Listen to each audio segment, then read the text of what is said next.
పట్నంలా బోనాల పండుగప్పుడు గాని లేకుంటే ఊళ్ళ పొంటి ఏ దుర్గమ్మ పండుగనో ఏ బొడ్రాయి పండుగకో లైటింగులతోనొచ్చిన దేవుళ్ళ బొమ్మలు పెడతారు ఎరికే కదా. అగో గా లైటింగ్ కోసమనేసిన కమానోటి పల్నాడు జిల్లాల అమాంతం కూలిపడ్డదట. మరి ఎట్లా కూలింది, ఎవరికన్నా దెబ్బలు తలిగినాయా లేదా అనేది అట్లా పోయి అరుచుకొనొద్దాం పాన్లి. పల్నాడు జిల్లాలో పండుగ వచ్చినాక పెద్ద పరిచయం అయింది కదా. శివరాత్రి గోలిగా కోటప్ప కొండల పెద్ద జాతర అవుతుందన్న ముచ్చట అందరికి ఎరుకున్నాయి కదా. అగోగా జాతరలో ఎప్పటి లెక్కనే ఈ తాప సూత బాలప్రభల కాంచి పెద్ద పెద్ద ప్రభలు కాంతులు ఎగజమ్మినాయి.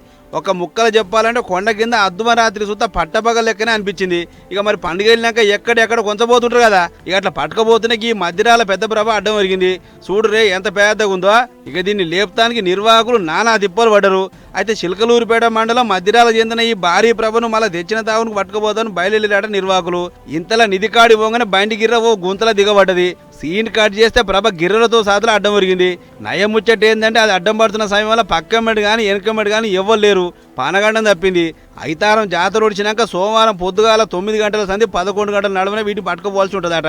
మరి జాతరలో నిద్రగాసిరో లేకుంటే జాగారం చేసిరో తెలియదు కానీ తాళ్ళు ఉల్లులుగా పట్టుకుంటూ ఈ కథ అయిందంటారు.